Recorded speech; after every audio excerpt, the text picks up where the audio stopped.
please let me welcome you to the 18th annual Coatesville High School Sports Hall of Fame induction ceremony, or as we've come to know it over the years, the Coatesville Family Sports Reunion. Look at our gathering tonight. We are expecting 300 people here for our banquet tonight, a great turnout of Coatesville sports fans and the Coatesville family. My name is Scott Kershey. I'm the current president of the Coatesville High School Sports Hall of Fame, and I will be your master of ceremonies for the evening. But first of all, before we get going, there's one thing I do have to say. How about those Red Raiders last night? Was that one of the greatest endings of a football game in history ever? And he's here, I'm embarrassing you, John Clifford, don't move.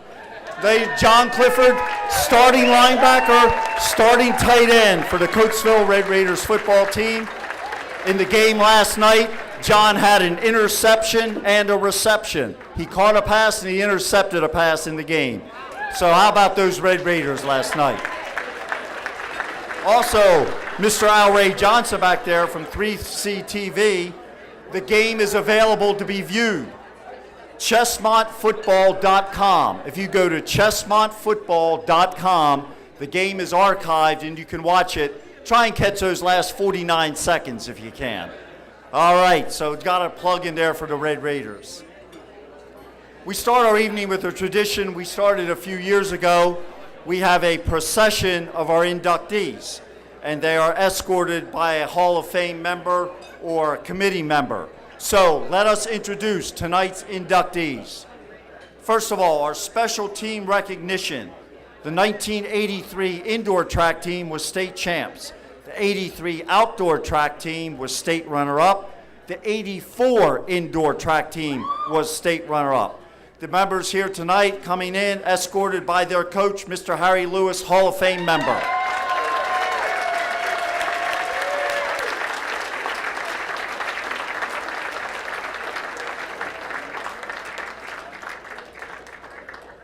Our Max Stuber Award winner for this year is Mr. Pat Langen, escorted by David Stuber of the Stuber family.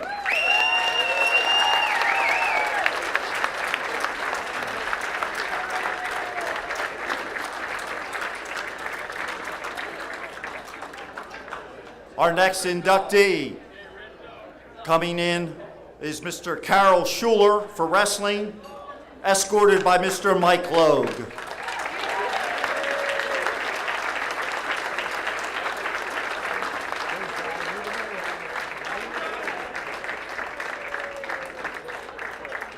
Our next inductee being inducted for girls swimming, Morgan Callaway Galbraith, escorted by Bill Swaggart.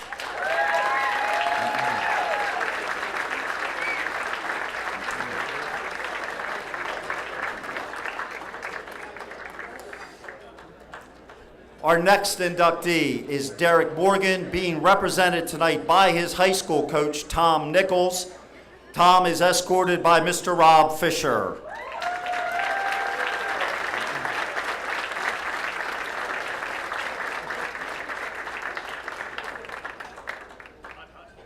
Our next inductee for girls basketball, Christina Hamilton, being escorted by Kia Crutchfield.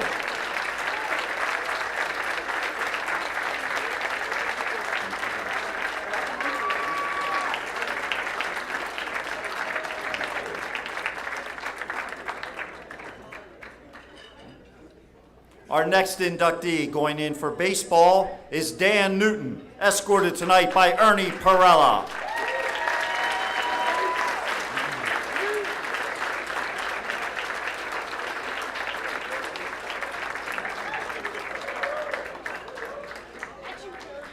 Our next inductee going in for track and field, Jody McMillan, escorted tonight by Ruth Martin.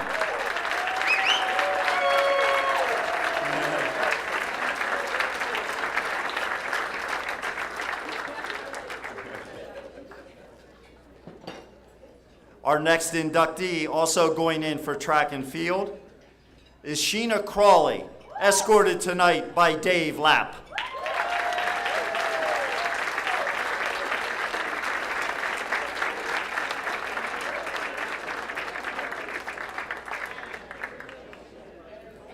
Our next inductee, going in for boys basketball, Andy Washington, escorted by Ross Kershey.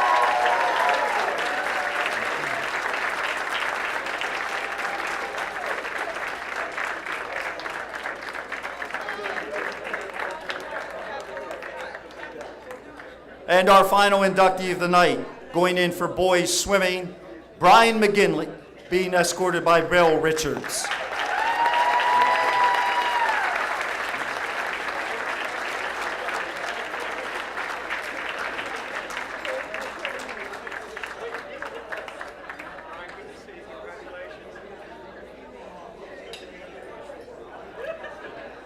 It's a nice tradition we started a few years ago, folks, for the introductions there. Everybody that escorted them is a member of our Sports Hall of Fame committee or a Hall of Famer themselves. And we like to do that and recognize them at the start of the evening.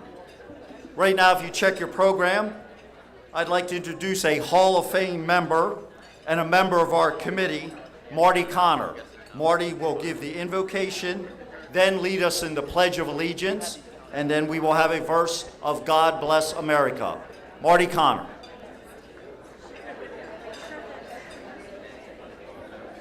Please stand for the invocation and remain standing when we do the Pledge of Allegiance and God Bless America. Dear Lord and Heavenly Father, we come to Thee with grateful hearts, mindful of all the many wonderful things You do for us on a daily basis. Tonight we are here to celebrate the outstanding achievements of the athletes who are going into the Hall of Fame. Tonight, make this a night to remember. Now bless this food to our youth and us to Thy continued service. In Christ's name we pray. Amen.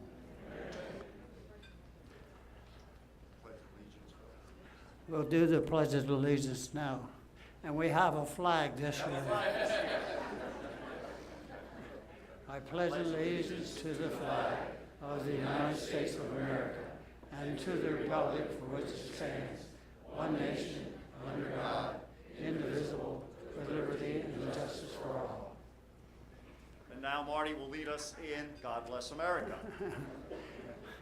God bless America, land of the free, and divide her and guide her with the light from above, from the mountain to the prairies, to the ocean, white with foam.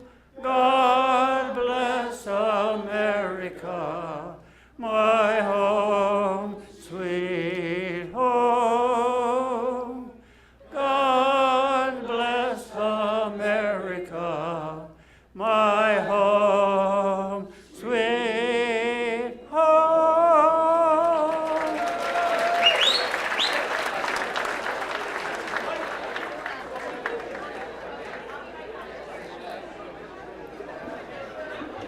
That is Marty Connor, ladies and gentlemen, Hall of Fame member and graduate of the Coatesville High School class of 1938.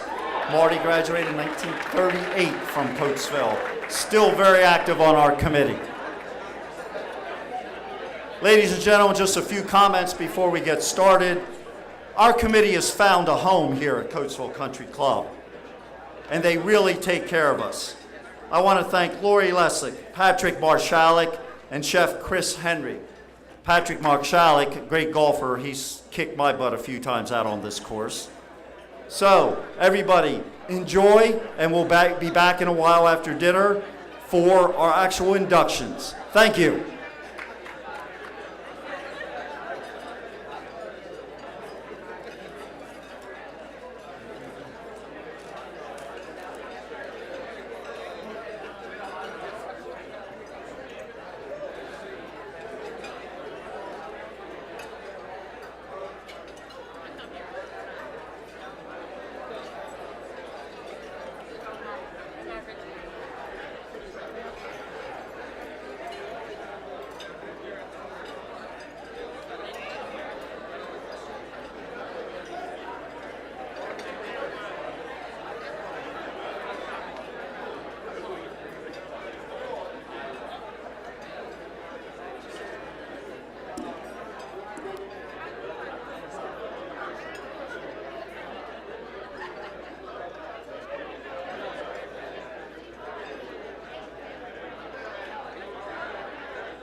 do a team recognition. Team recognition is something we just started a few years ago. So think of all the great teams in all the sports that Coatesville has had over the years. After years of recognizing individual athletes, our committee decided a few years ago that we should honor a team each year. And think of all the choices we get to make each year on that. At this time, we are recognizing teams that won state titles or were state runner-up. Even after this year's team, we still have multiple teams to go through who are either a state champion or a state runner-up. So they'll be coming up in both girls and boys sports. At this time, I'd like to introduce Jeff Chalfant. He's the vice president of our committee, to present our team for this year's special recognition. Jeff Chalfant.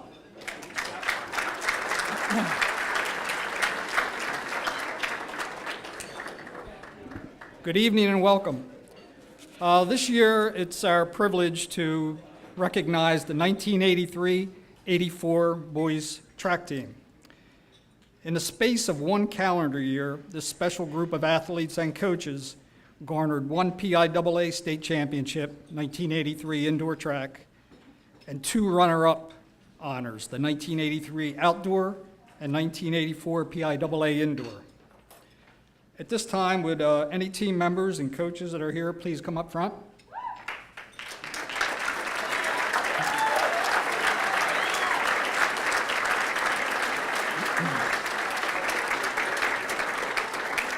I'd also at this time like to point out to everyone there's a 1983-84 memorabilia table in the rear. It has the state trophies that are on display and a real nice booklet, highlight booklet. Please make sure you take one home with you. It's a collector's item. Okay, to speak about this team's accomplishments, it's my privilege to turn the program over to the head coach of those teams, Hall of Fame member, the Honorable State Representative, Mr. Harry Lewis.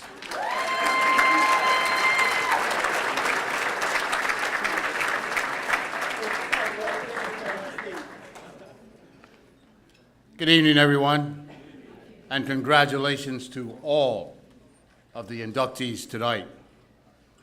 I am so proud, you know, things that happened a long time ago. I just talked to these guys, and I had to go around, how old are you guys now? I said, jeez. So, and then they said, how old are you, Coach? But anyway, and thank goodness, and I'd like to thank the committee for this program, because it did bring back some memories, some things that I had forgotten. But before you, these gentlemen were members of that team, and as I read and as I went through some of the information, some of their accomplishments really amazed me, and I am so proud of them. And before I go on and say a few words, where's Tom? Oh, there he is, right. I thought you were one of the athletes, Tom. Come on over. I would like all of you to recognize, because unfortunately, we have a couple members that are no longer with us, Jim Smith and Sean Davis. And I would like all of us to remember them with a brief moments of silence. And Jeff McWilliams. So if we could have a moment of silence for those young men, I would greatly appreciate it.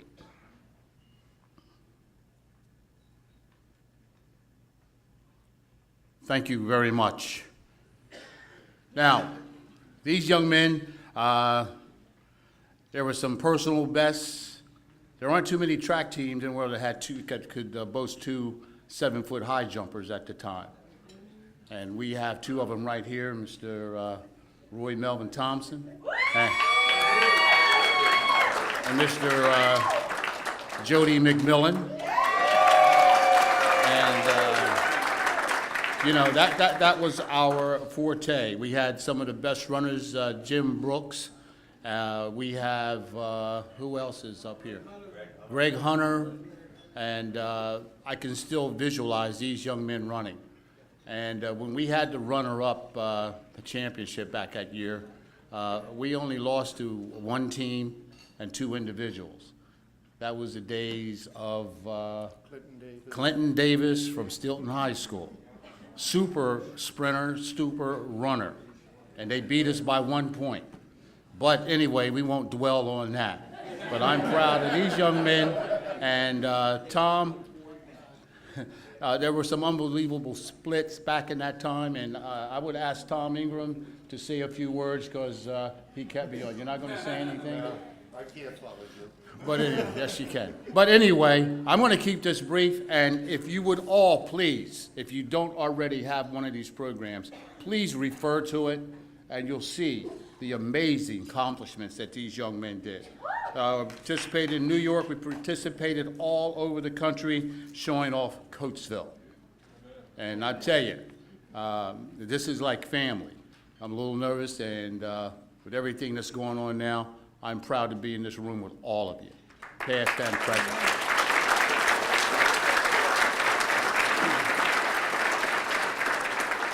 And last but not least, I'm going to have to unfortunately leave here after this, but my office staff works night and day. And for all of the inductees tonight, I was informed each of you will receive a representative from a certificate from the House of Representatives for your being inducted into the Hall of Fame tonight, and that will be forthcoming. And thank you very much, and congratulations.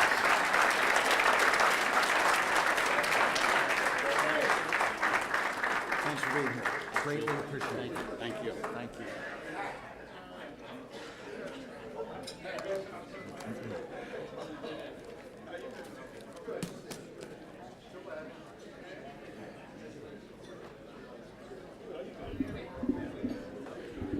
Always good to see Mr. Lewis here. I'll tell a story about him that he was my ninth grade phys ed teacher at Stott.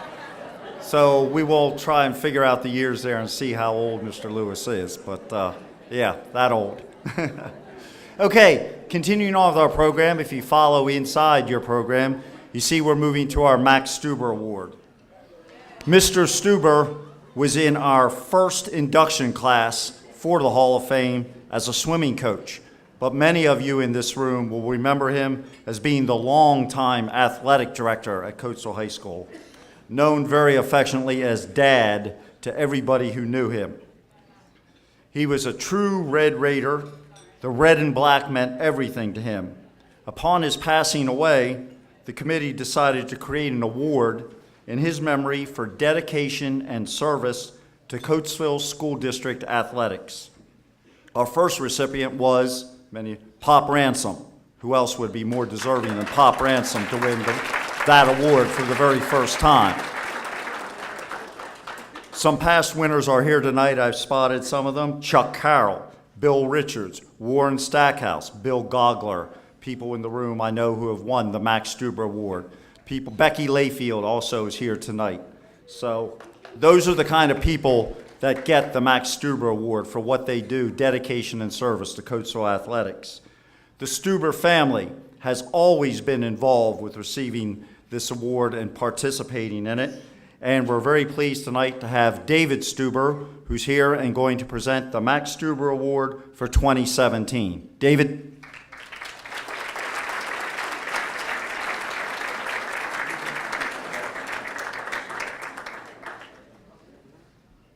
Good evening, ladies and gentlemen, honored athletes. I look out here and see so many friends of my dad, coaches, colleagues. Many of you out here remember Dad. There's many of you who might wonder, who was this guy? Well, he was born on Main Street, educated in Coatesville, graduated from Scott, went to Westchester, Penn, came back home, and then he made the best move of his life. He married his sweetheart, and they both became teachers in the Coatesville school system. He became a math teacher. He taught room 200 at Scott, and then he was the faculty manager, and then he took the reins as our first athletic director. We all had a fantastic time at the game last night, Friday night games. Many of you don't remember the days when we used to have games on Saturday morning. Many of you do.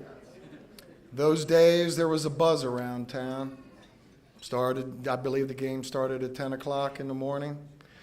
You could find a parking space wherever you could at the egg auction, Route 30, everywhere. And their dad would be with his boys in the ticket hut down there in the corner selling tickets. You'd have Ross Kershey's voice on the public address system telling everybody the game's about to start. Those were the days. And once the game was about to get underway, you'd notice everybody taking their places on the field. Well, there's one special crew that always works every game, and that's the first down markers. And the recipient of my father's award, I had some time to spend with him, and he acknowledged he wasn't the greatest athlete in the world, but had the passion of anyone. He graduated in 1964. And in 1965, he picked up the sticks for the first down markers. And I was shocked to find out that he hasn't let them down yet. 52 years. So the attributes that my father had are in this man too. His dedication, his devotion, his passion. I remember way back in the day. His hair was a little longer, mustache a little fuller, but he was always there. You could count on him. He was very dependable. So I'm really honored to introduce to you the recipient of the J. Malcolm Stuber Memorial Award for 2017, Pat Red Dog Langen.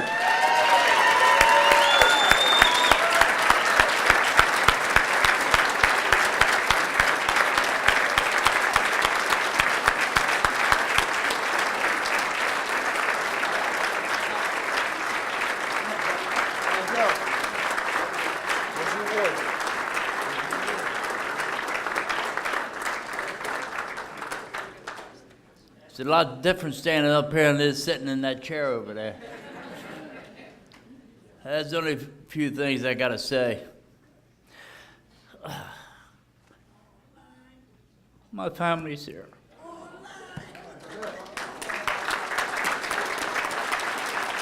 That's the main thing. And another day, this day here is my anniversary. And I think my wife would be proud of me, because if it wasn't for her, I won't be up here.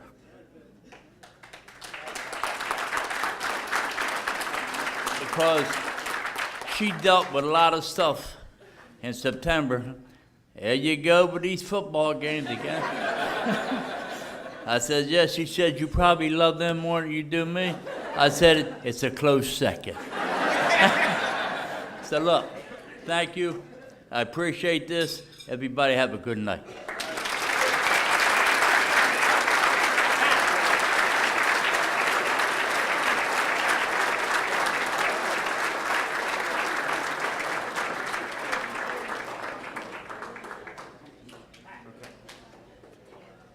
The young lady came up here as David's daughter came up with him, in case you were wondering who that was. As I said, the Stuber family is very involved with this. Yeah, you think this night doesn't mean something to our inductees? Pat Langen. I'll tell you my quick Pat Langen story. In 1966, when I was 11 years old, I played in the Coatesville Midget Football League, and one of the assistant coaches on my team was Pat Langen. In 1966. So I'm telling stories about Bud Lewis and I'm telling stories about Pat, but that was 51 years ago that Pat was my assistant coach in the Coatesville Midget Football League. We were 6-0 and won the league, as a matter of fact.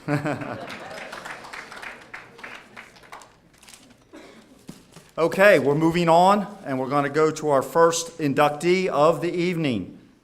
And our first inductee being honored is Carroll Shuler for wrestling from the class of 1983.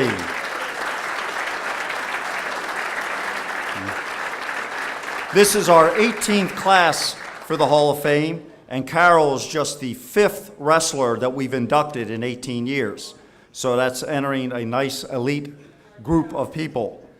I'm not going to repeat the things you see in the program. You can read through the program and you can see his great accomplishments there. The number of wins, number of pins, championship ones, honors received. As you saw, he was up with the 83 group. He was a pole vaulter, so he was on that 83 track team as well.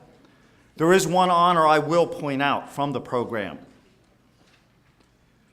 As a senior in 83, he won his weight class at the regionals and was named the outstanding wrestler. Now, the right regionals is the best of the best. You go to regionals, and from there you advance on to the state meet. There are 12 weight classes. The coaches vote on that, and he was named outstanding wrestler at the regionals before advancing on to the states. That tells you what kind of wrestler he was. Also, I was talking with Mr. Al Ray Johnson, our cameraman previously. Al Ray was the wrestling coach at Downingtown High when Carroll was wrestling at Coatesville, and his comment was to me was, he used to kick my wrestler's rear end all the time. So, I give for induction into our Hall of Fame, Mr. Carroll Shuler.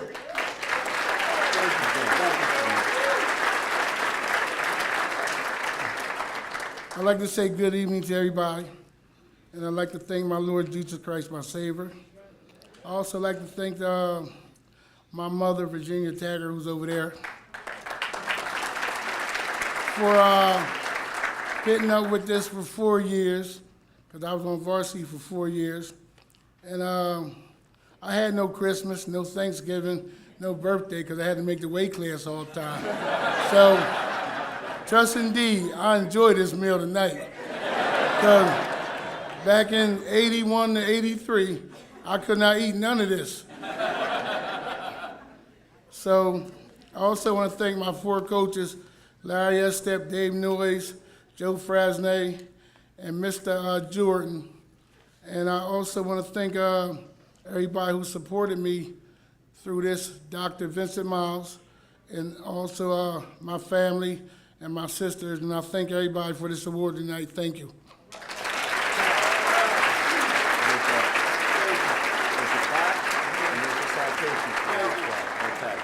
You're going to go with Bob there and get your photo taken, okay?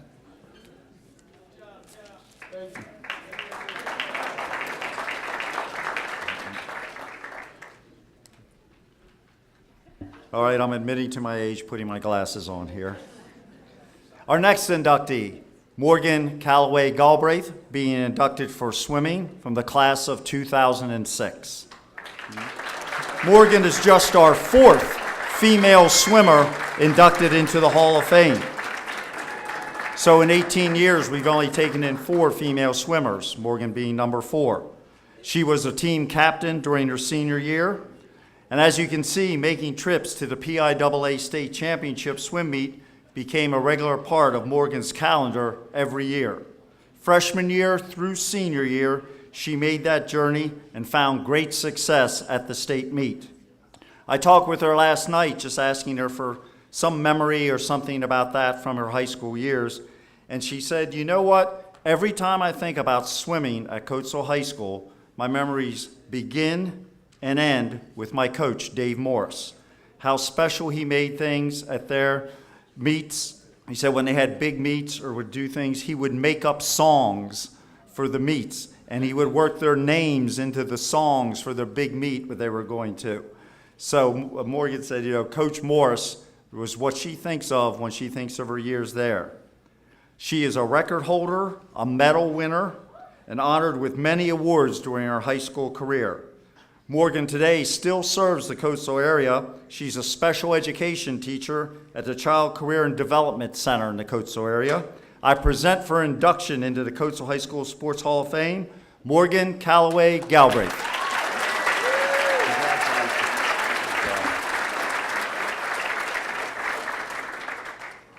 Good evening. I want to say thank you for this honor. It's humbling to be inducted into the Hall of Fame with all these great athletes here tonight, and to be in the company of all the phenomenal athletes that have come before me. I want to use my time up here to say thank you to all the people that helped me get here today. I will start with Coach Dave Morris. He made the Coatesville swim team what it is today. He made it enjoyable, and most of all, gave me the freedom to do what it was needed to become the best swimmer that I could be. When I think of Coatesville pride, I think of Coach. He was and continues to be a role model for all the athletes that stepped through those pool doors. Next, I would like to thank Coach Ray Lease and Coach Frank Kenworthy, who coached me year-round at Brandywine Coatesville YMCA. I owe a majority of my swimming success to them. They coached me from age 6 until I graduated from high school, and then I continued to come back in college during the summers to swim for them. Fred selflessly volunteered for 22 years coaching, and Ray devoted 31 years to the YMCA. As I look at my son Grayson, I can only hope that one day he can be taught by coaches as supportive as these 3 coaches have been for me. Next, I want to thank my good friend Jacqueline Kabala, who stood by my side throughout my swimming career. She provided me encouragement when I was down, provided a laugh throughout a tough set, and kicked my butt into shape. She continues to be an excellent role model of what hard work and determination can achieve. I also want to thank my sisters, Lauren and Sarah, who endured endless hours of swim meets and practices with me, whether they were participating or not. It may not have been their choice or even mine at times, but they were there throughout it all. Most importantly, I would like to thank my parents, Ed and Linda Callaway. Without them, I would not be the person I am today. They sacrificed a lot for my sisters and I know they love seeing us swim. I know that they are as excited about this honor today as I am, as they should be, because they put a lot of hard work into it as well. They gave me every opportunity that I needed to succeed, and I would not be where I am today without them. They say swimming is an individual sport, but I know I have a lot of people that helped me get where I am today. I'm sure most of the others being honored tonight will say the same thing. When one person is inducted into the Hall of Fame, there are a lot of people that can stand there behind them and be proud. Thank you. Congratulations. Thank you very much. That's your plaque, and that's a citation that we get. And you need to go with Mr. Calder to have a photo taken downstairs. Thank you.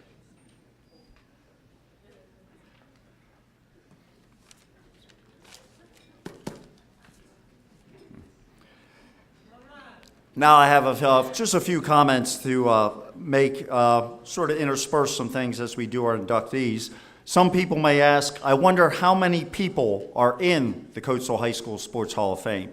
Well, I did my research over the week and I've came up with the numbers. Not counting tonight's inductees, not tonight's.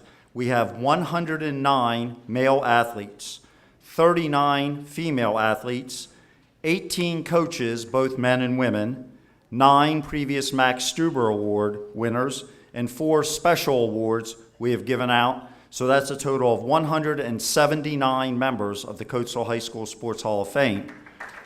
Think about that.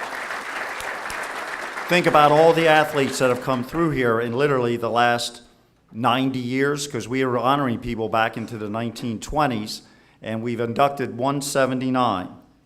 Many of our past inductees are here tonight. They're the people you see around the room with the white flowers on. And at this time, I would ask that all of our previous inductees here tonight, members of the Coatesville High School Sports Hall of Fame, please rise at this time to be honored. Past inductees, all the folks with the white flowers around the room.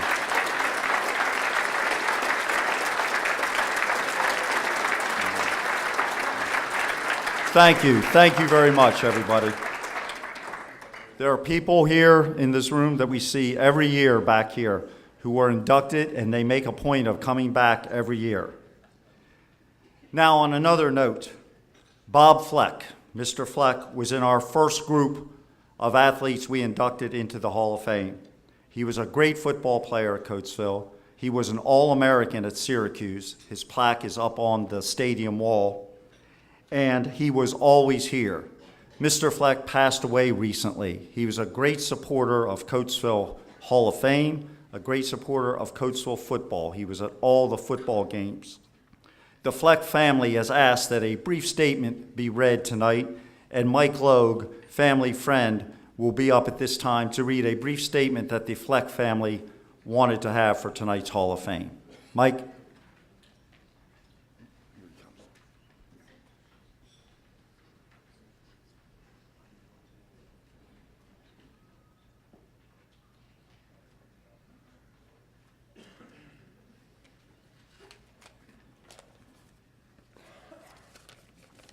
Thank you, Scott. I do have to make a comment or a couple comments in regards to Bob. Those of us that known him personally, those that have not known him from back in the days when he played football, there was no person more dedicated, more of a fan, a supporter of Coatesville football than Bob Fleck. Bob would be elated after last night's game, as we all are here tonight, and it's just a good testimony to me to have to make a statement that was asked by his daughter if I would read it tonight, that we won that game, and I know her father is happy.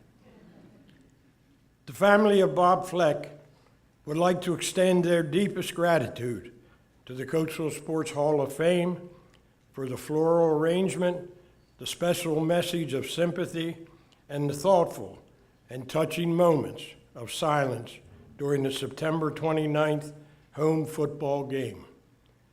Bob was proud to be honored as the first football player induced into the Hall of Fame.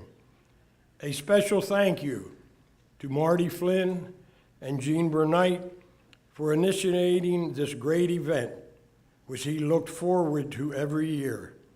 And I think last year was the first time that he missed. He was always true and loyal to the noble red and black. Go Raiders. Thank you.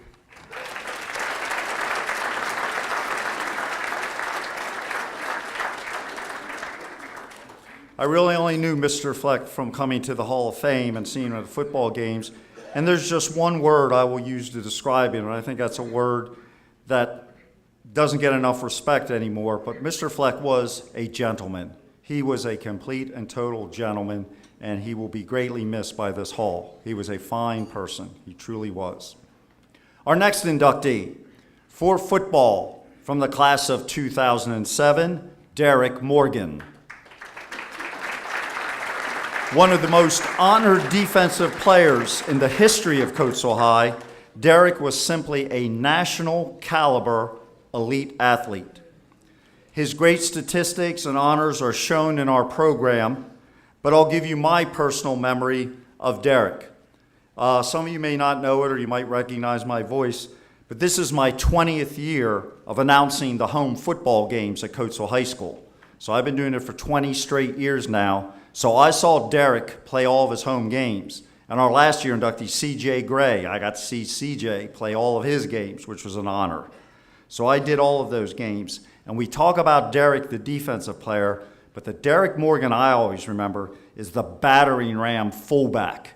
His senior year, he was the man when it was 3rd and 1, 3rd and 2. He got the ball. Yes, he was a great defensive player, but I remember that fullback just powering through the line and knocking people down to get those 3rd and 1s and 3rd and 2s. From Coatesville, he went on to Georgia Tech, first team All-American. His sign is also like Bob Fleck's up in the stadium. First round draft pick of the Tennessee Titans. They play tomorrow, number 91, if you get a chance to see the game. He's starting on defense. And accepting for Derrick tonight is his high school coach. We're very pleased to have him here. Coach Tom Nichols accepting for Derrick Morgan.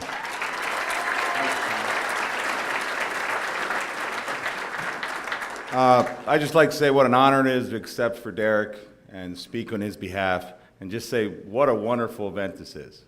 I mean, I totally didn't expect this many people. This is impressive. It really is.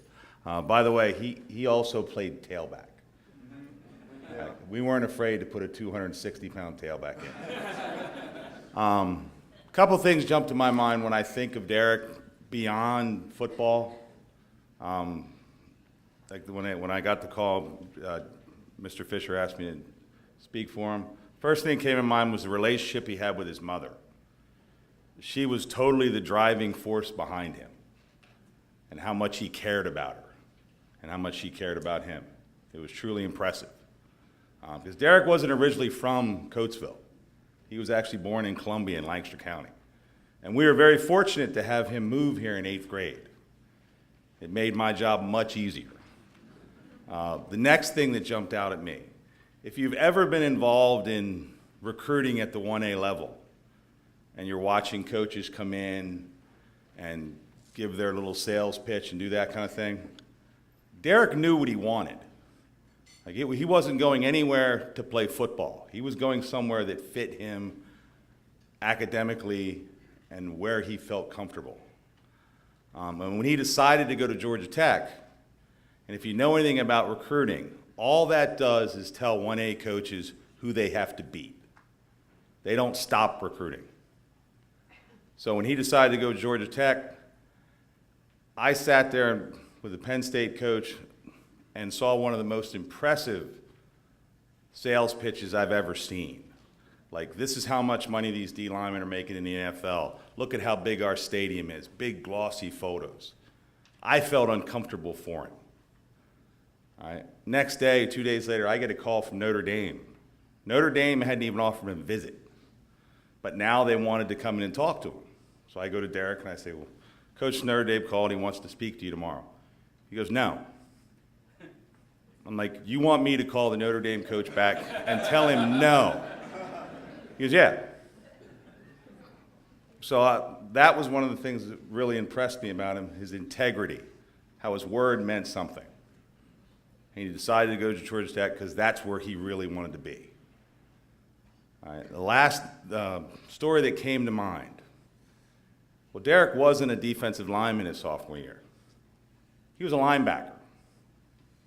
Right, second week of practice, Mike Dominic comes to me and goes, you know, I want to move Derrick to defensive end, because at the time we were real heavy at linebacker. Bruno Iozzo, Will Keeler, Brian Anderson, Jeff Salucci, some of the names that I'm sure you know, all seniors, and they were killers. So we decided to move him to defensive end. I said, Mike, you can do whatever you like. It's your defense, not a problem. Now, his position coach was a man named Bill Richards. And if you've ever been on the field with Coach Richards, his hair, his hat's on like sideways. He is out of his mind. Now, understand, when I was the head coach, I think I was 37, and he might have been 5 years older than me. I can remember I walk around during the defense and see guys coach, and he's running around with his hair on fire all the time. So the first scrimmage goes, Derrick's not playing defensive line, and we're not very good up front. Following week, Dom comes and said, we want to make this move. I said, super, do it, whatever you need. I'm standing right beside Bill on the sidelines. I remember it like it was yesterday. Derrick is on the other side of the field playing defensive end. Play comes into our sideline. Derrick bursts off the ball, disengages, sprints down the line of scrimmage, and tackles the guy at our feet. And we're on the line of scrimmage. And Bill just looks at me and goes, I just became a good coach again. All right? That's the kind of impact he had in football. That's how he carried himself in football for 3 years, and obviously after that. All right? I appreciate doing this. I was very fortunate to coach him, and he's not just a great football player, he's an outstanding young man. Thank you very much.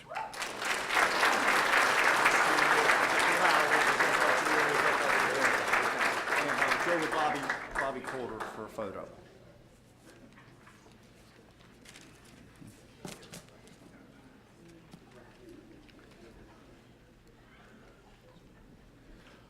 Our next inductee in what we call our old-timer category is John Jack Stott.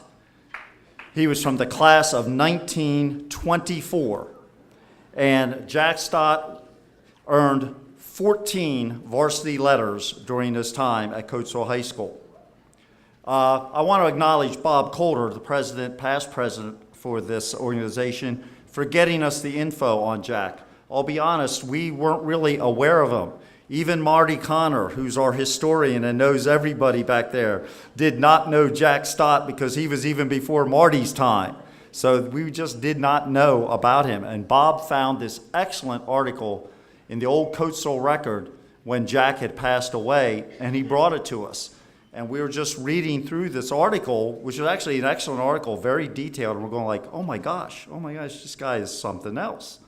And so, when we came time to take a vote, we said, this guy deserves to be in our hall. So Bob got us the article, presented it to his committee, we voted it. This man was a wonder. You can read the story about him, but he was quite the guy as far as sports goes in Coatesville. Unfortunately, Jack passed away in 1971, and no one from his family was able to attend here tonight to accept on his behalf, but Bob Coulter is going to come up and take the plaque for him because Bob was the one that got us the info and nominated him for our Hall of Fame. Bob?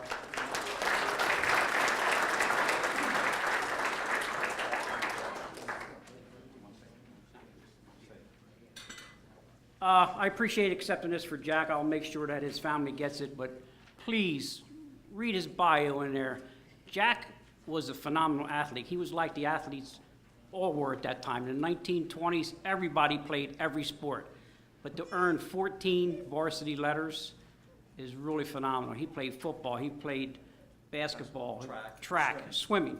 So, and he also had the opportunity to play for the 1922 undefeated Coatesville High School football team, and his biography will tell you exactly what happened during that season. He played with some guys that are already in the Hall of Fame.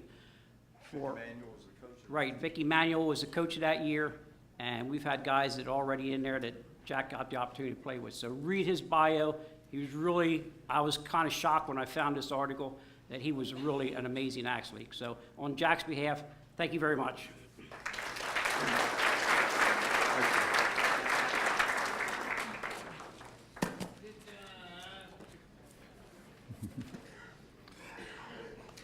Quick note here, I'm going to talk about nominations. People ask, how do I nominate someone for the Hall of Fame? Well, there's a page in your booklet. If you go to the back of the booklet, there's a page that says Hall of Fame criteria. Now, we have 29 members on our Hall of Fame committee, but we don't know everything about Coatesville sports. So look at that page. We're always looking for qualified nominees. But we need the info in writing. Just walking up to one of the committee members and saying, well, I think so-and-so should be in the Hall of Fame, that doesn't get it done. In writing and in the program, there's the criteria you will need to submit something. Now, we take, these resumes and everything from anybody. Example, Dr. Miles, who Carroll Shuler mentioned, turned in the resume for Carroll this year. Just this past winter, we got it, we read it, and in his first year of eligibility, he got elected to the Hall of Fame. We didn't have anything on him previously. So, another thing I always want to remind people of, please remember, this is the Coatesville High School Sports Hall of Fame, not the Coatesville Hall of Fame. Because we have people coming up all the time saying, well, why isn't so-and-so in? He was a great star in the Twilight League. Or why isn't this person in? They tore up in the YMCA basketball league. That's not Coatesville High. So please remember that if you want to nominate somebody, that, as I say, we are the Coatesville High School Sports Hall of Fame. We only consider what athletes did while they were in Coatesville High School. But we welcome written resumes from anybody out in the community if you think someone is Hall of Fame worthy. So look at that page. If you write something up, we got 29 committee members. They're listed at the beginning. If you know anybody and you want to write something up, do it and turn it in, and we will certainly take it under consideration, just like we did for Carroll Shuler this year, and Dr. Miles turned it in for him. So that's how you nominate someone for our Hall of Fame. Moving on to our next inductee, Christina Hamilton, girls basketball, class of 2000. Christina joins an elite group of women who have gone into our Hall of Fame for basketball. In our 18th year, she is the 11th female basketball player we have inducted. Being in Coatesville and the younger sister of Rip Hamilton could have been difficult. Could have been. But Christina started her own basketball career at Coatesville right after Rip's ended, and she had great success and established her own legacy at Coatesville High School. 4 years on the varsity team. Rip was only on 3. Rip wasn't on the varsity as a 9th grader. All league, all area, all state honors, again listed in the program. Team MVP twice. Chessmont title, 1,500 points scored in her career. And as you can see in the program, she has gone on to make a career as a basketball coach.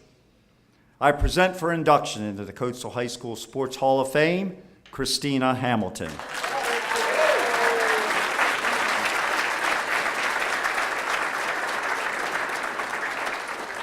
Thank you, thank you. It's great to be back home and seeing so many familiar faces. Not only am I elated to receive such a high honor, I'm actually excited to be the reason why our family is all pulled together here at once. You know, usually it's Big Brother pulling everybody together, so it's great to see my award being the reason why everybody's here, and I'm not in the stands, so that's great. I first want to thank Mr. Kershey and the committee to include me in such a prestigious group like the Hall of Fame. A lot of different female athletes that came before me really inspired me, and I see a lot of them here tonight, and I want to thank all of them. More specific, Terry, I see you, and I used to grow up really wanting to follow in your footsteps. You really inspired me as a player. I see Lynn here. I also see my former teammate, Kia Crutchfield, one of my biggest fans. I was a knucklehead, actually, growing up in high school, but she always kept me in line. She was 2 years older than me, so it's great seeing everyone. I accept this award for myself, but I also share this award with my family. I want to start with them. Dad, it was great seeing you. You definitely gave me the strength to really play this game. So you gave me courage, and any obstacle that I faced that was difficult, I just remember you're in the background reminding me that, hey, the game is played from the shoulders up, you know, and you got to be able to persevere. So thank you for that. My mom's here as well, and my mom gave me the faith to play the game and always told me to put God first, and He already has your path lined out for you. So I thank you for that, Mom. My siblings, thank you for all your support as well. In particularly, as everyone knows, my big bro. Big bro gave me, he showed me the way, and that was huge because there are a lot of distractions that happen in a city at times, and I saw a lot of distractions, but having a brother like Rip, who was always focused and dedicated to his craft, enabled me to do the same, and I was just as committed, if not more. You know, civil rivalry is real, so so we shared that commitment to the sport. So thank you for that. I also want to thank my coach who's here, Coach Garante. Please stand, Coach. I want to recognize you. Yeah, Coach.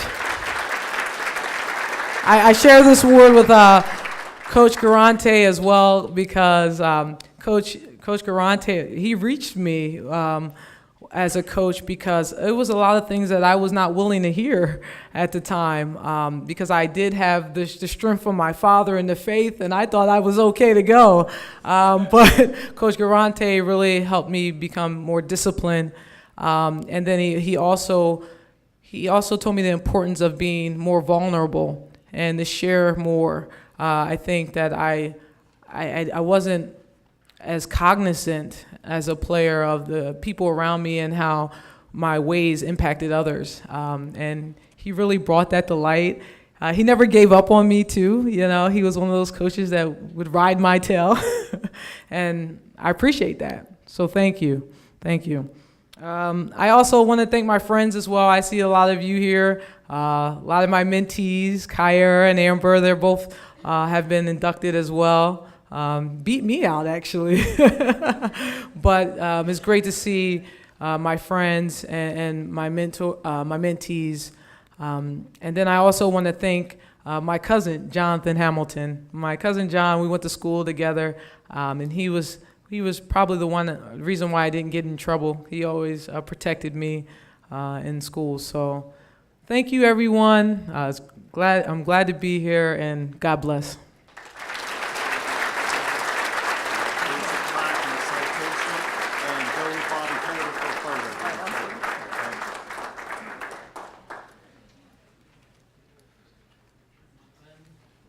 All right, I tell my Nick Garante story now. I already told it to the people over at the table. Nick Garante, people might not know, but I was the JV basketball coach at Westchester East for 5 years. Yes, I went to Westchester to coach. What can I say? And Nick played for me. Nick was on my team for 3 years. And to this day, Nick graduated from Westchester 1990, Nick? 1990, okay? He is still the school record holder for most points scored in one game, 42. Nick scored 42 points in one game at Westchester East, but he also probably took like 42 shots in that game to get there. No, Nick was a great shooter. He was a great three-point shooter, and that's my little Nick Garante story there about that, because Nick did play for me back in the day. All right, moving on. Our next inductee for baseball from the class of 1999, Dan Newton. Dan Newton played baseball for Coatesville in one of the golden ages for Coatesville under Coach Hal Ziegler, who's here. His teams won multiple titles, and there were many fine players on those teams. Dan's accomplishments stand out in that group of players and have earned him Hall of Fame honors. His offensive statistics for his career are, in one word, amazing. Check them out in the book. Setting records for single season and career that still stand. You'll see at the end of Dan's write-up that we use the word dominates. Dominates for Dan. That's a little inside joke we're having there with Dan, because he likes to use that term, and he always has a philosophy, and his attitude is he wants to dominate, and he certainly did dominate on the baseball field. I present for induction into the Coatesville High School Sports Hall of Fame, Dan Newton. Nice time.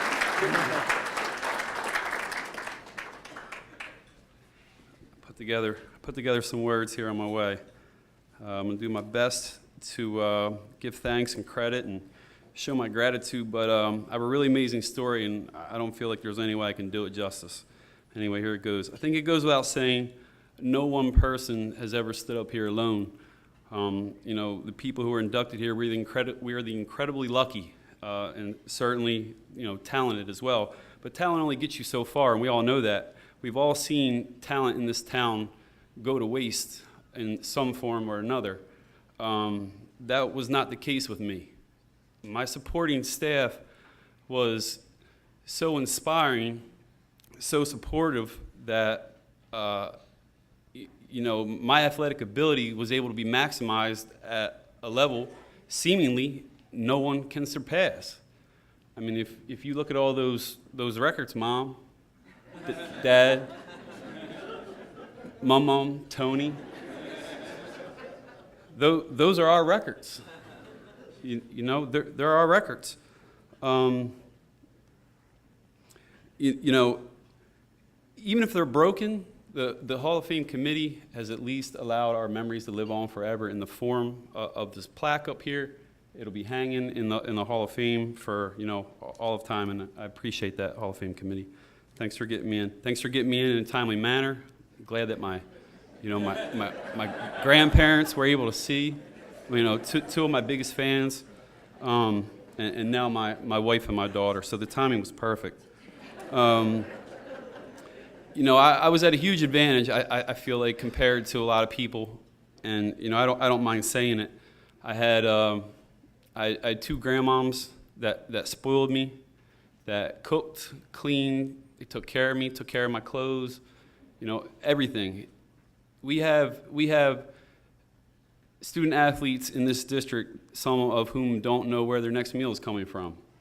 This is no kidding. There were nights where I had 3 dinners to choose from. My mom would make one, my grandmom, who lives with me, would make one, and then my mom would call me and ask me to come over. This is no kidding. I ate like a professional athlete. I trained like a professional athlete. I was cared for like a professional athlete. I was praised. I was supported. I had the cleanest pants on the team, the best cleats, the best bat, the best glove. I had the best of everything, and all I could think of to do in return was be the best. And that's what I strive to do. I felt like, if I was good at sports or if I got straight A's in school, I could justify this treatment that I was receiving from my family. Because I looked around and none of my friends, no one else was being treated, the way that I was being treated. So I thought it was like an inside, and we never really spoke about it. I thought it was like an inside understanding. It was like, once I make it, because I was on the path to make it. I thought I was going to the pros. Once I make it, I'll be able to repay you. I almost felt like my parents were, looking for a return on their investment. And then, once I didn't make it, and they just kept on loving me and caring for me like nothing happened. I was like, man, all that was real.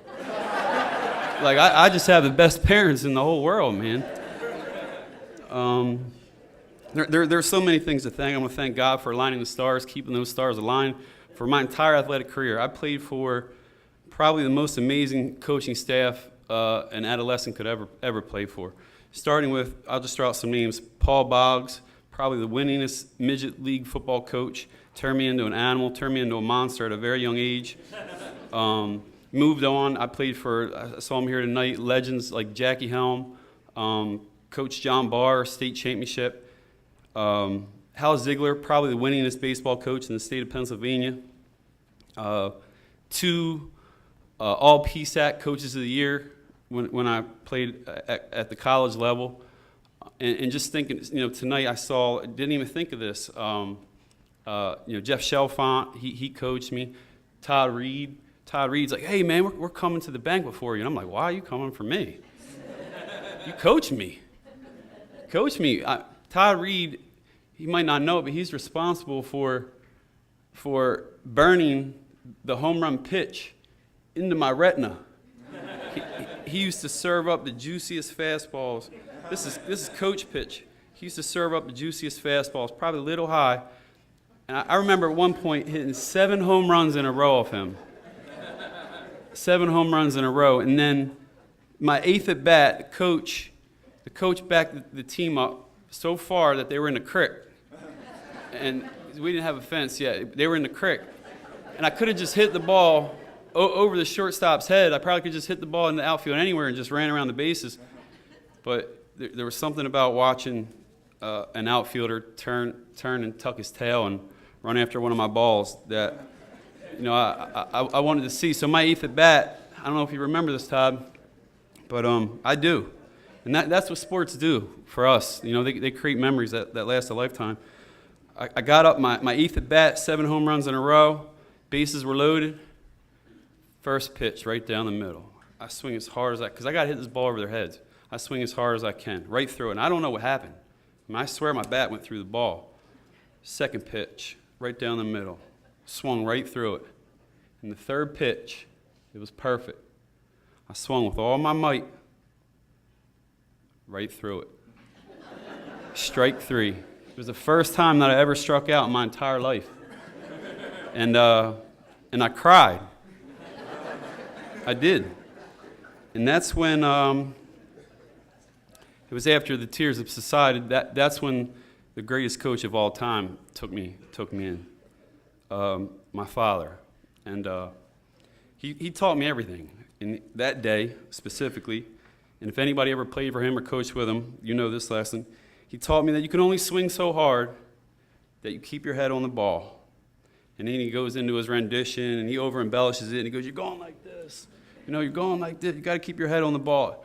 I mean, not only did he teach me that, he taught me so many things that I don't want to mention so we can get out of here and watch the end of the Penn State game.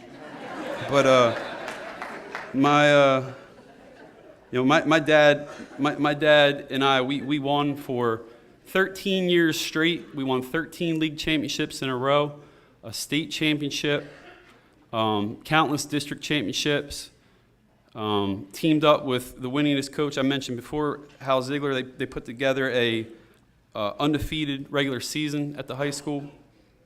And when you live with a Jedi like my father, a genius, he truly is a master of the mind, a master of the psyche, and you allow someone to get in your headspace like that for 13 years, you're going to be the best at whatever you do. And we chose baseball. So where am I at here? I'm sure got a number. I'll conclude. Beautiful wife, beautiful family. Recently, here supporting me tonight is our extended family, the Newton and Terzin family. Joined houses not too long ago with a legendary family from this area. The Seegers and the Corbos, they're here supporting me tonight. My friends Bill Brown, Darrell Peterson, and then I just had people come up to me that I didn't even realize. They say, hey man, we're here to see you. We remember coaching you. I'm missing people. Coach Richards. I'm missing a bunch of people. I can never do it justice. I hope that we could talk later, maybe at the bar. Because I got tons of stories that I would love to share. I'll conclude by saying this. I really appreciate this. I take this honor very seriously. I'm very proud of it. My family, they poured their hearts out for me and literally sacrificed their lives for this right here. And I love them for it. Thank you.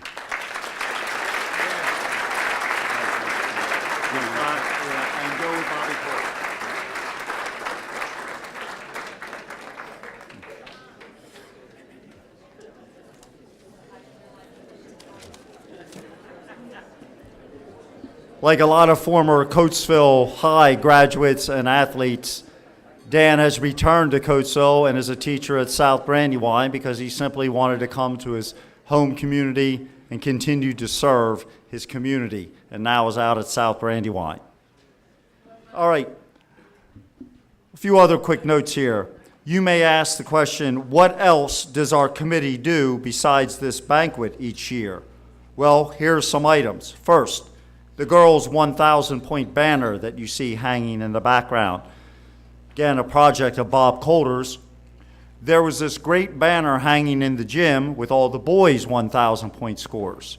Nothing for the girls.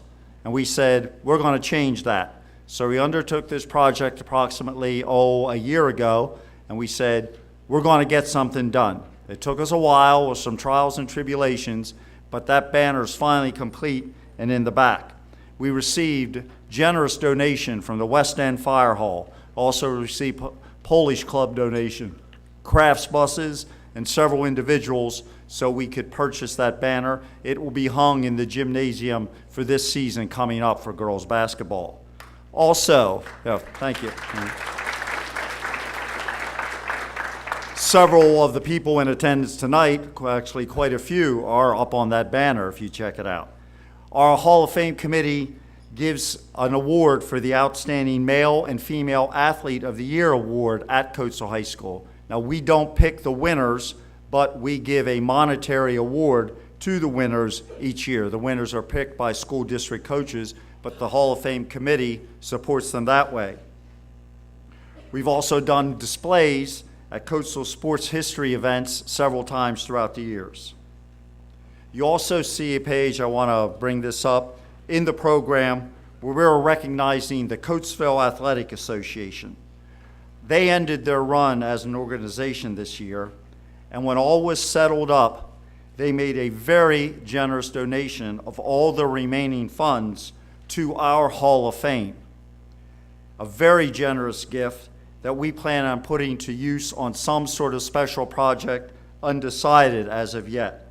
And I want to thank Peaches Moore, who I know is here tonight, and her husband, who's passed away, Marvin Moore. Peaches and Marvin supported Coatesville Athletics, still continue to do so, and we thank them very much for what they did for our committee with their donation.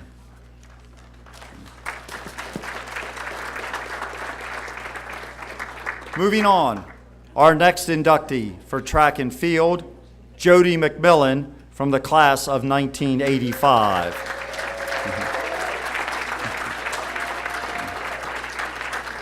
A true high flyer and two-sport star, Jody is being honored tonight for his accomplishments in the high jump. Again, you can see Jody's accomplishments listed in the program, an absolutely great two-year career at Coatesville. I'm going to give you my personal Jody McMillan story. Chestnut Championships in the high jump his senior year. Okay, I'm at the meet. The bar starts at 5'10".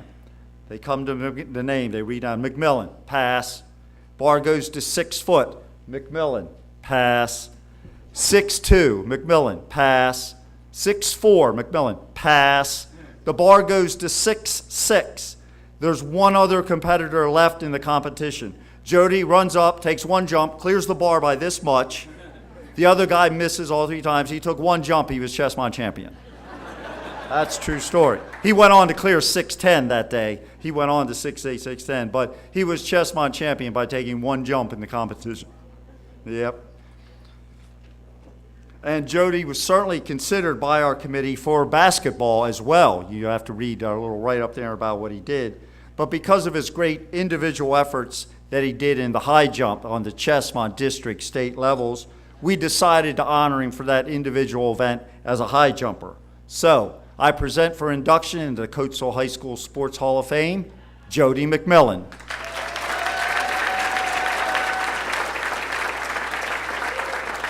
Yeah, it's definitely a little bit different up here. I first want to thank Scott, Mr. Kershey, and actually Coatesville Area School District for allowing me to move here. You know, I moved from Avon Grove my sophomore year. I want to thank my brother, you know, who was definitely my inspiration, you know, coming up, you know, for the high jumping, for track and field. My sister, who also high jumped. 5th grade, I knew I could jump when I went up with 2 hands and dunked the ball in 5th grade. I had a coach, Mr. Maurer, who kept putting me in the long jump and triple jump.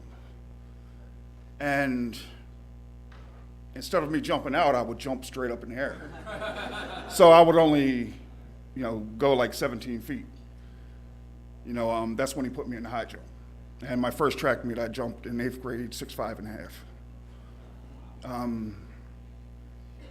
You know, I always thought of it as practice for basketball, but this was a true sport for me.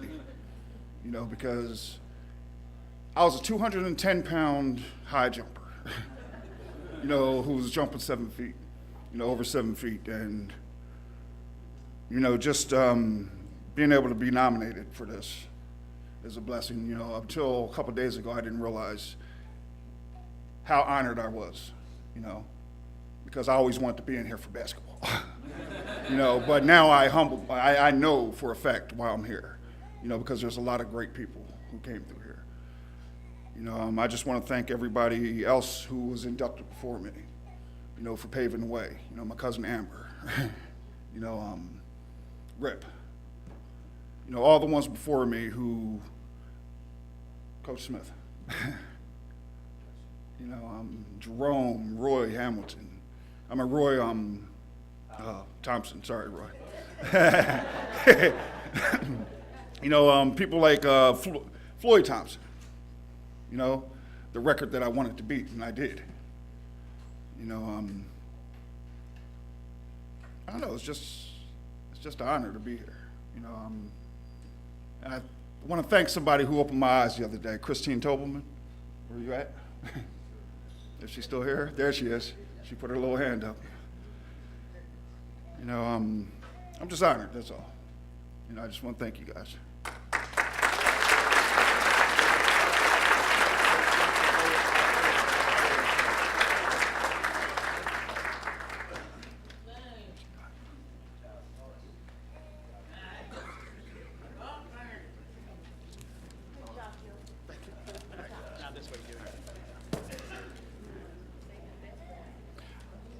Okay, moving on. Our next inductee, Sheena Crawley, class of 2009 for track and field.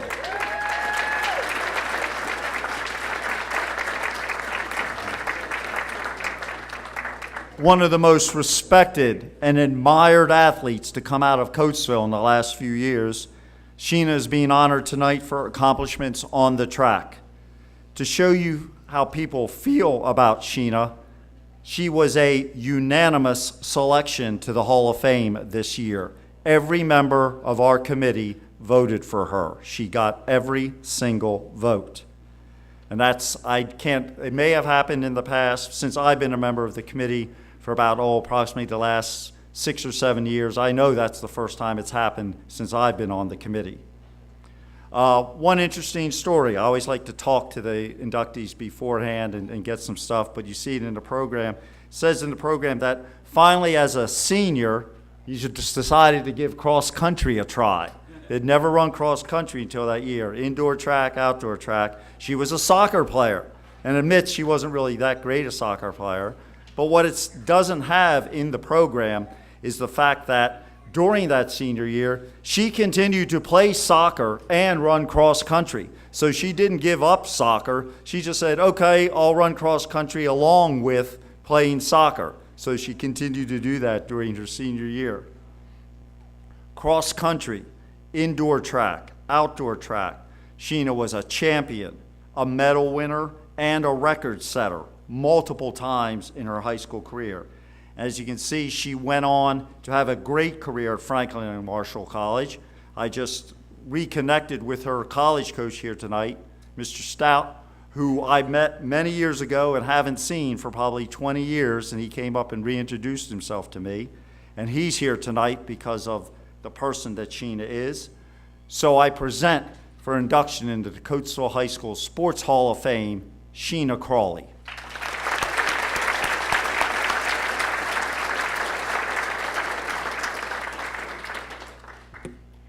Everyone. Thanks for coming out tonight to support all of the athletes who are being inducted tonight. And I want to say thanks to those who nominated me for this honor. And it's great to hear that I had a unanimous vote for that. I didn't know that, so that's really humbling to hear. I will also want to thank my coaches that I had at Coatesville. So since I was doing indoor track and outdoor track, Coach Andrews was my main coach. And I was always kicking and screaming against running distance. So he was, he was very supportive and just supporting me in my decision to not do it at the time, and me just sticking with my 400 and 800. So I appreciate that. And then thank you to Coach David Lapp, which I met once I decided to start running cross country. And cross country really transformed me as a runner. It gave me a mental toughness that I didn't have, and even confidence in myself as a runner that I didn't have prior. And so when Coach Smith called me this past summer letting me know that I would be inducted, I was really surprised. One, because I graduated from Coatesville not too long ago. And so I knew that there must have been amazing great athletes before me, so I was really honored to get that call. So since then, I was really just reflecting on my memories here at Coatesville. So reflecting on all the workouts around the track, around the college campus, all the way up the VA Hill, and those workouts were tough, especially ones up to the VA Hill. Even the workouts in the wrestling room in the mornings in preseason, we go in the wrestling room and do crazy stuff, which was really hard for me. And also reflecting on the memories with my teammates. I had lots of fun. As you know, track and field is usually a big family, and we spend a lot of times on Saturdays at track meets and after school at practice. So I definitely have a lot of memories with them. And then just reflecting on like ice baths. Ice baths after tough workouts. You stand in a bucket of ice until you're numb. And that's just, another mental exercise, just to add to mental toughness as a runner. And so I've been able to run at various track meets, Penn relays in Philly, and I was able to go to trips to Penn State at the state meet and Shippensburg. In my senior year, I was able to anchor the distance medley relay race at indoor states, and we won. And my teammates on that relay were Catherine Frank, Miriam Hughes, and Jasmine Pugh. And that was a memorable race because, one, it was with the team, and we were able to celebrate together afterward. But it also showed me the potential that I had as a runner. I do want to talk about that turning point in my running career where I decided, or how I even got to running cross country, even though I didn't really want to. There was a dual meet that we had against Downingtown East, and Coach A asked me if I could run the mile, and I didn't want to. I really didn't want to. I hadn't run a mile at a track meet up at that point, and this was my 11th grade year outdoor season. So I decided to do it for the team so we could win points and beat Downingtown East, which is one of our biggest rivals. So I decided to step up. I won that race, and the time that I ran that day qualified me for districts. I think districts might have been 2 weeks later. So I ran at districts, and I qualified for states. And then a week later, I went to states and medaled with a 7th place. And this was my junior year. So after that, it was kind of like, I kind of had to do it. It was like, I kind of proved myself, so I had to, keep going. And so after that race, that's when scholarship offers started coming in. And so I had a dilemma because I was a soccer player, a varsity soccer player. And so I was like, should I stick with soccer or should I start doing cross country?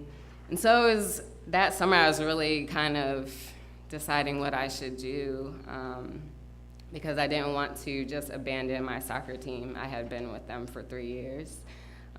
So I thank you to Coach Andrews and Coach Lapp for that flexibility in allowing me to do those 2 sports that season because it was a lot. I had to miss some practices for both sports. So some days would be, I might have to go to track practice and then I would have a soccer game that night, or I might have a cross-country meet and then a soccer game that night. So yeah, it was just a big balance. So I also want to say thanks to my family for helping me get to and from these meets and practices all the time. I really appreciate that.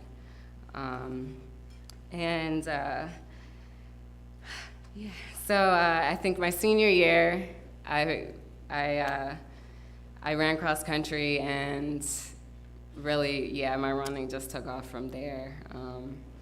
And so senior year, I anchored the DMR, and I also was able to get third at states in the 1600 my senior year. And so that race, I finished on a high note. I ran 4 minutes and 55 seconds for the 1600. I think that was my time.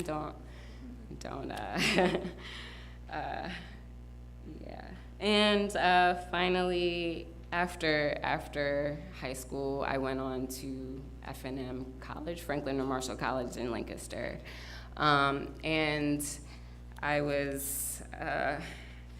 earned eight All-American honors, 2 in cross country, 2 in indoor track in the mile, and 2 in the 800 for outdoor, and 2 in the 1500 meters for outdoor. And a few records along the way. But now I'm in Baltimore, and I've continued to intertwine track into my life. Like I volunteer coached at Hopkins for a little bit, and now I just run here and there. But that's my story, and thanks to everyone who's come out to support all of us. Thanks. There's your plaque, there's your certificate, and you want to go with Mr. Calder, we're going to have to take a photo, they're going to take a photo of you. Okay.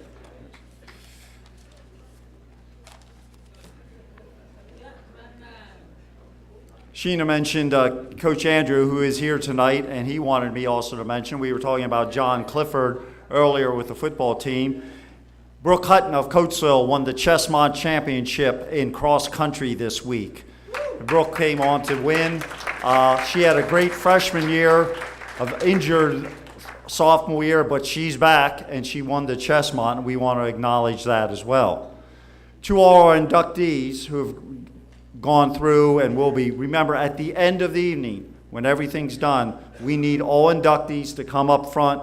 We take group photos underneath the banner. So inductees, when the evening ends and we're all done our ceremonies, please don't hustle out the door. We always want to get a few group photos in front of our banner. So just please remember that for inductees. Again, we've been going with inductees and comments, so I have a few comments. I have a very big thank you for our hard-working Hall of Fame committee. These people are dedicated and work hard to do this. Jeff Chalfont's my vice president, and he does everything.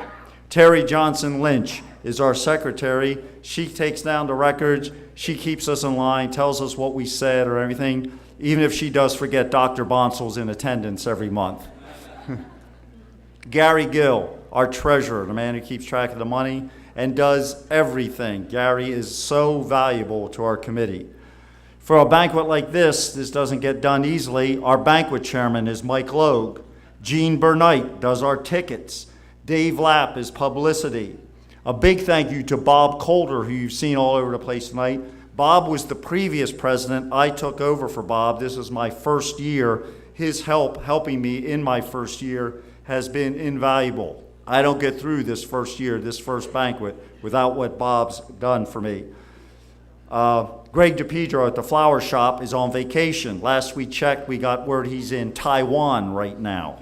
So he's doing a Far East vacation, but at the flower shop, he sells the tickets, publicizes it, does a great job for us.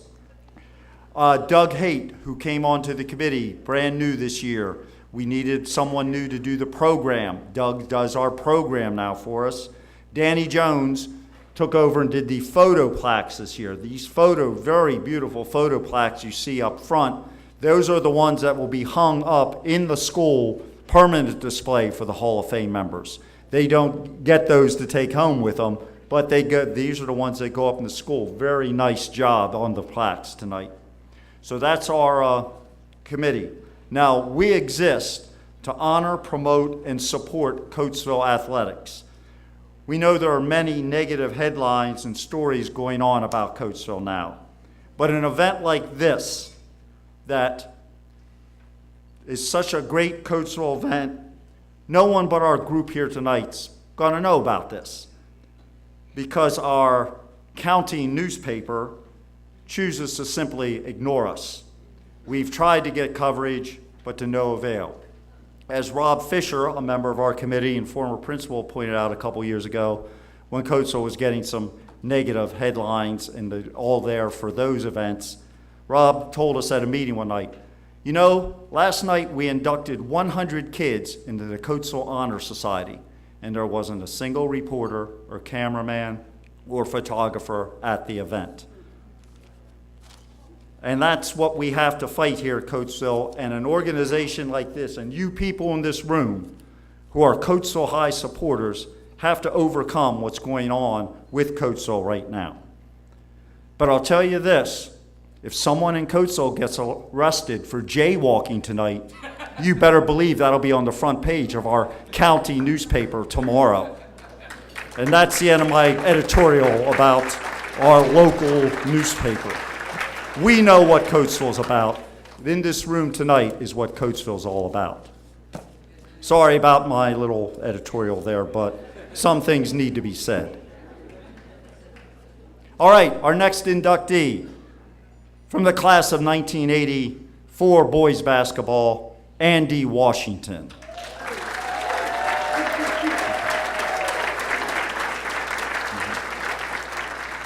Think of the history of Coatesville boys basketball over the last 70 years or so. The league, district, and a state championship team. All the many, many great basketball players that have been on the court. And when you go into the Coatesville High School Sports Hall of Fame for boys basketball, you're joining an elite group. And Andy Washington has earned his place in that group. I'm going to go off track here a little bit. Like I said, I just don't want to repeat what's in the program, but I'd like you to take a look at the program and see that picture of Andy that we have for Andy in the program. Special thing on that. He sent in several photos for us to consider to put in. And the members of the committee, Doug Haight, myself, a few other people, we took one look at the photo you see in the program and said, that's it. That's the photo that's going in. That's the one. That photo of Andy cutting down the net represents all Coatesville athletes. That photo, the pride, the joy they have in playing for Coatesville. Andy, was that when you guys won district? Is that photo from? That's in the 79 team won the District 1 title, and that's taken after the district title game, Andy cutting down the nets. This committee was formed to recognize athletes and coaches and teams and moments like you see in that photograph. They say a picture is worth 1,000 words. Well, there's your proof. That photo meant so much to me to see that, and should mean a lot to everyone in Coatesville. That's what we exist for moments like that, and to honor people for moments like that. So I present for induction into the Coatesville High Sports Hall of Fame, Andy Washington.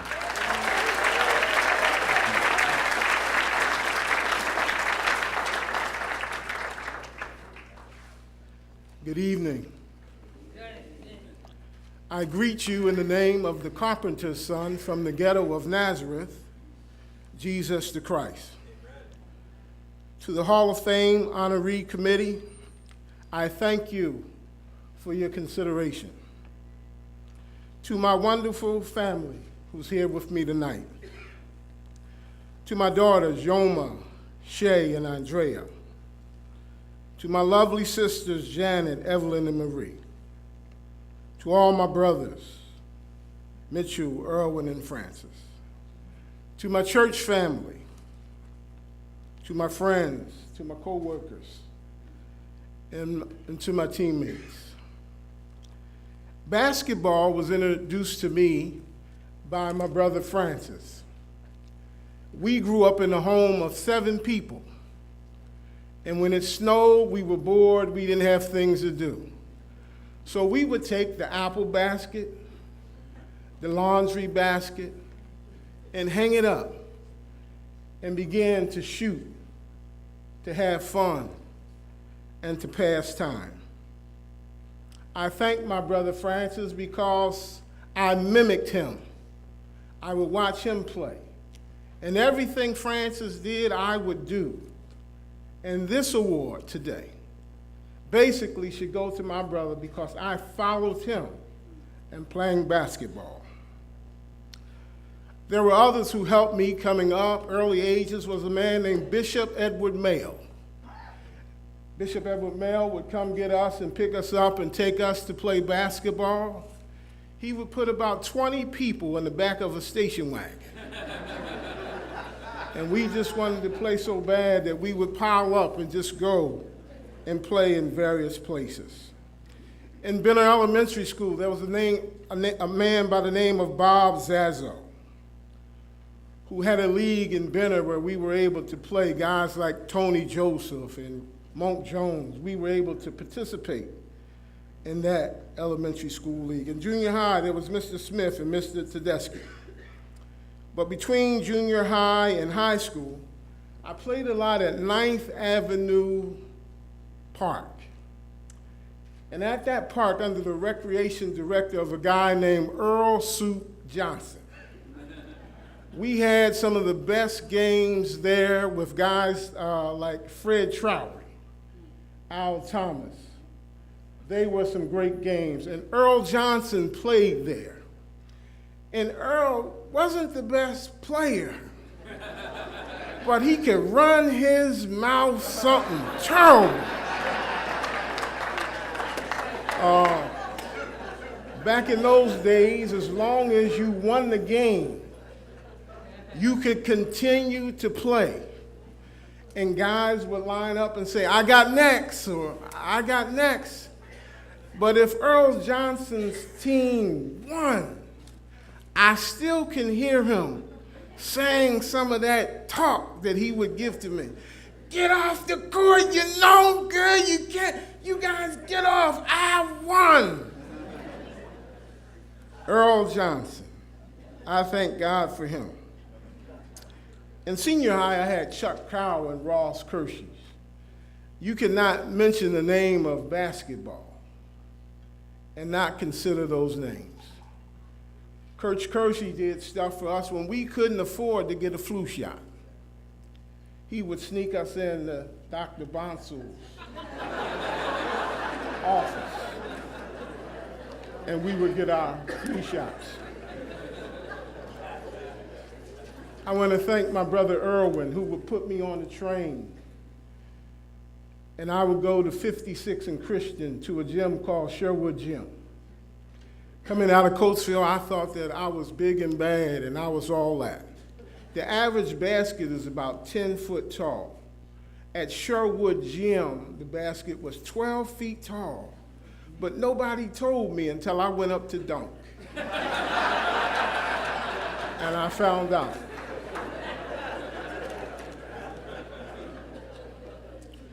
The game of basketball has afforded me some things in it that I can carry on in life. Basketball taught me how to rebound. And I know you know of Elvin Hayes and Wes Unseld. But there's another rebounder in my life, a woman by the name of Marie Spann, who a year and a half ago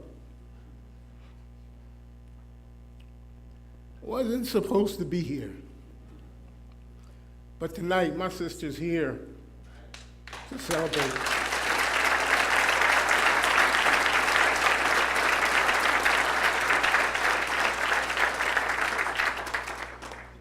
In basketball, you have the opportunity to give some assists. And I have some great point guards in my family. My sisters, Evelyn and Janet, are some of the best point guards a family could ever have. If you're ever going through something, you need some point guards to be there. I have some point guards, too, in my daughters, Shay, Andrea, and Yoma, who text me for encouragement. You will need your family. Also, in basketball, you may get fouled. And there will be some flagrant fouls. In fact, you will be hit by the middle linebacker of circumstances, who will hit hard. In 1979, our team was honored for being the Chestnut champs and the district champs. And we were being honored, and I was the representative for the team. And I went, and I was at the banquet, and I got bored, and I was like, now I wonder when it's going to end. I'm tired. I wanted to leave, and I kept looking at the booklet. But in the booklet was a little saying, and it said that life is the morrow of king and slave. 'Tis what you are, then do. Then give to the world the best that you have, and the best will come back to you. And I'm thankful for that saying. As I take my seat, I'm still playing, but I'm playing for another team. And that team is New Life in Christ Fellowship. And if you want to come to some of our games, they start at 10 a.m. God bless.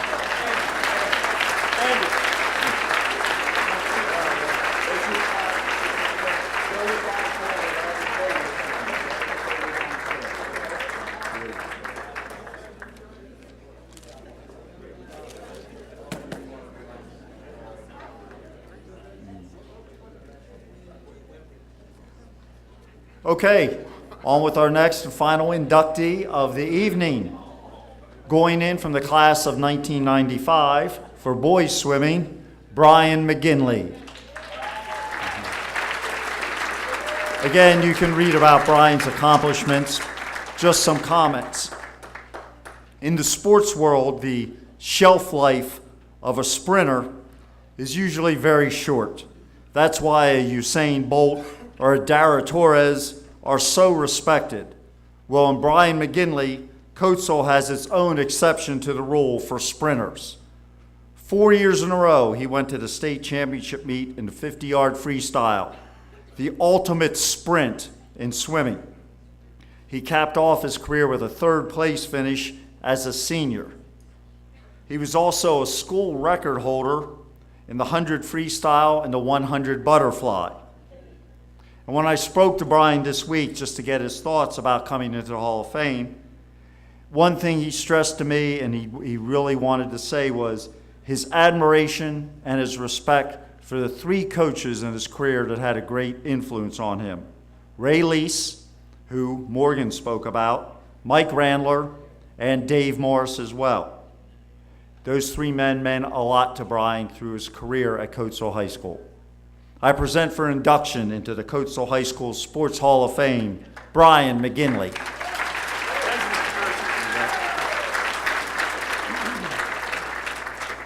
Thank you, everybody. I'm very honored to accept this award. I would like to thank my high school coaches, Dave Morris, wherever you are out there, Coach Randler. Lots of great memories of the home and away meets, especially the meet at the State College when we all got snowed in. That was my sophomore year. I also would like to thank my coach, Ray Lease from the Brandywine YMCA. That is when I really realized when I had an amazing talent for competitive swimming. Last but not least, I'd like to especially want to thank my parents, Brian and Patrice, for their support, motivation, and dedication of getting me to and from all those practices and meets. And thank you very much. Thank you.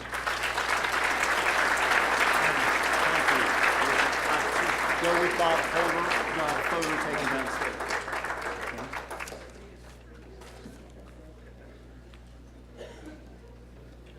This was quite a fine group of athletes that we inducted this year. You see how much Coatesville athletics mean to them, and let's continue to keep coming back here each year for this banquet. We will be back here again next year for another great group of athletes to be inducted. You can always plan in advance for this banquet. It will be the third Saturday in October, as it has been for 16 straight years. Third Saturday in October next year. So that means next year the banquet will be October 20th, 2018, right here at Coatesville Country Club. As I said, we have found a home here. These folks treat us great and they do a great job. So mark it on your calendar and plan on attending. I'm sure our inductees next year will be another great group. 3C TV is here tonight. Al Ray Johnson, okay? They are filming this. It'll take about a week, but it'll be archived and then available for viewing in approximately 1 week, according to Al Ray. So, you go to 3ctvlive.com, 3ctvlive.com in about a week, and the banquet should be available for viewing. Okay, just a few final announcements. Inductees, come up front for a group photo when we're done. The bar in the back will be open for about 1 hour for storytelling, whatever you want to do, telling lies, remembering things that never happened, all that good stuff, telling us how great you were, and all those good things that athletes and coaches get together and talk about. Thank you for being here for our Coatesville Family Sports Reunion. We will see you next year.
Thank you.